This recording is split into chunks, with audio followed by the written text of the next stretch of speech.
Welcome to another episode of Spaventoso Speculates. This is for the last full week of March. I've collected some cards I'm keeping an eye on. Now, most of these are through the lens of a legacy player, but I'm sure there will be some other good options for Eternal formats like Commander, maybe some modern cards in here as well. So we'll start the list off with the non-foil category. The first card I have here today is Days. I've kind of noticed that there's a trend in this card going up, possibly brought to the attention because of the secret lair with SpongeBob in it. But taking a look here, there are quite a few legacy decks that utilize this card, a couple vintage decks as well. The price tracker on MTG decks does show the price going up as well. I took a look here at the ×4 on eBay, and it's getting up to be about $20 a card. If you just take a look at the ×1, there might be some other deals here. You can snag about maybe $2.50 a card over on TCG Player if you take a look at all the different versions here. Quite a few to choose from. So if you don't have a playset or two, I would advise you pick these up before they get too expensive. Our next card here is Vengevine. I've been keeping an eye on this card for a couple of weeks, and it is going back up. Now, it's certainly not at its all-time highs, but there is a little bit of a price trend back up on a couple of these websites. Let's see. It is used in 2 legacy decks, but I believe the driver here is going to be the modern decks, kind of picking up this card again. There are quite a few versions and copies here on eBay. Starting to get about $9-10 on some of these. So if you're interested in utilizing this card in modern or legacy, pick a version you like and maybe pick some up before it gets out of your price range. And now we have Umezawa's Jit. This card has been so good for so long, and it seemed to have bottomed out here kind of recently, but it is starting to go back up in price. And seems like there's a legacy deck that uses it. And I'm sure a lot of Commander players might be using this as well. I know back when it first came out, I threw it in just about every deck that I could. But let's see, a lot of decks in Legacy are using it here. A lot of aggro decks. It's a really versatile card here. If you flip over to eBay, $9-10 on some of these if you want a clean copy. If you can, I would suggest getting an original one, but maybe a foil one too. If you've from the vault foil is nice. I do have a few versions of those. And over on TCG Player, we're kind of seeing the same thing. It's not a card that you need a playset of, but if you play a lot of Commander, or if you don't have any for your legacy decks, I might want to pick this one up before the price gets too high. Next on our list, we have approached the Second Sun from Amonkhet, all-time low of 40 cents. This card has been trending up recently. There are a couple of combo decks, the Epic Storm, using it in Legacy a little bit. And that's kind of why I've been keeping an eye on it. It has been going up. As you can see, if you don't have a copy, now might be a good time to pick it up before too many get scooped off the market. Playset, I guess there's only one here, $3-4 on eBay.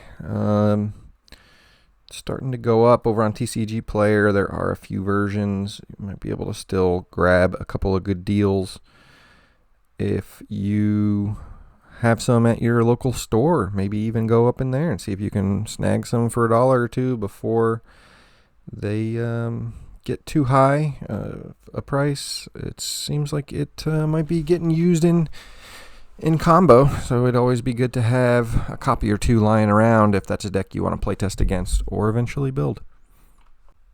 Next up, we have a newer card, Web Strike Elite. This card is pretty cheap right now, about 37 cents. It's used in Pioneer a little bit. I don't know if the Legacy format has really found a spot for it yet, but it does look like it's getting used in a couple of decks in Legacy, maybe Standard here a little bit.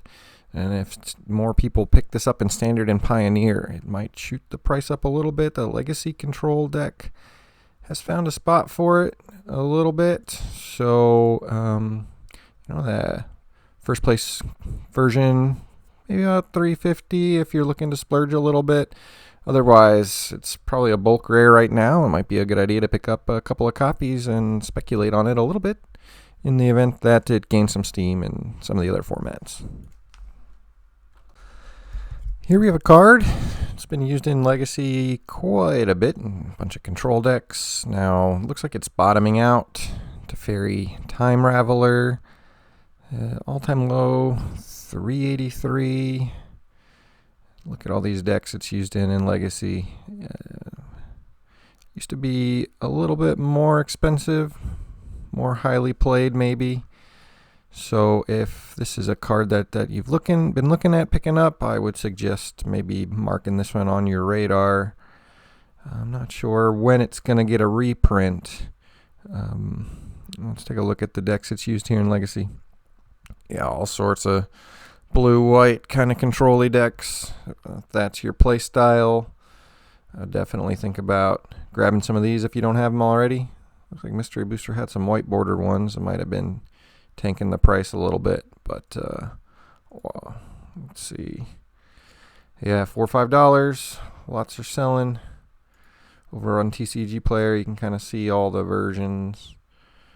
This one, alternate art, is looking pretty cool. But yeah, snag some of these if you don't have them in your collection. Here's one that might be a little overlooked right now. Harbinger of the Seas. Non-basic lands or islands.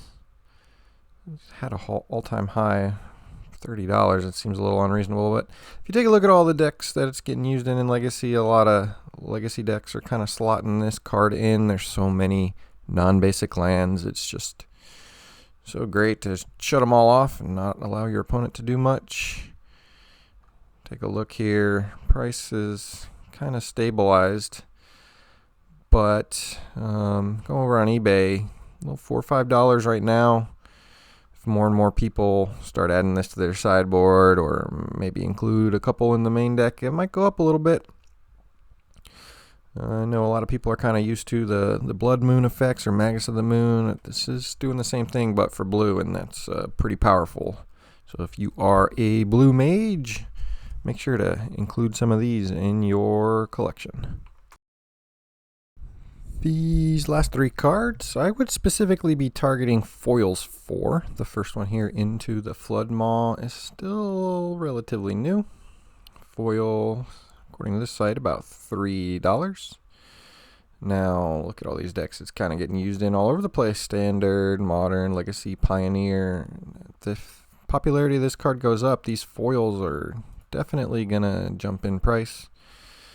You can kind of see it did reach its peak couple months ago. It's been going back down over here in Legacy. Look at all these decks it's getting used in. So over on eBay, let's check out the foil ones. And yeah, about $4. $4.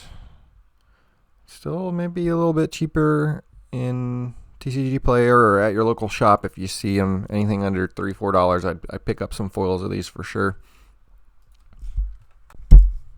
The next foil I'd be targeting here is Demonic Junkers. Got affinity for artifacts. Looks like the price is totally kind of bottomed out here. But if you take a look, like 8cast has been using it in Legacy, Painter, Patrick Stompy, a bunch of other decks. So this might be a little under the radar kind of sneaky card going on right here. About $1.50 a foil on eBay. And first place foil, $4.25. It's not too bad. So if you have an opportunity to pick these up, if you're planning on playing some Affinity, if you like artifacts or maybe 8-cast or something like that, make sure to snag some of these. And the last card on my list today is Blood Chief's Thirst, Zendikar Rising. I'd specifically be looking at the foil version of this card. Looks like it was a little bit volatile initially. It's kind of leveled out. All-time high, just under $1. There are a couple of recent decks that use this in a variety of formats, including Commander. The Blue-Black Tempo, Smallpox, Death Shadow, and Legacy all like this card. Over on eBay, looking at about less than $2 for a copy. TCG Player, maybe a little bit cheaper. If you're at your local shop, maybe see if they got some bulk uncommon foils. You might be able to dig through and snag a deal on these. So that's my card list for this week. Spaventoso Speculates. Hope you find some cards that you get a good deal on, and let me know if there are any cards that you're looking at this week. I can keep an eye on, put them on my radar, and maybe I'll include them in the next episode. Thanks for watching.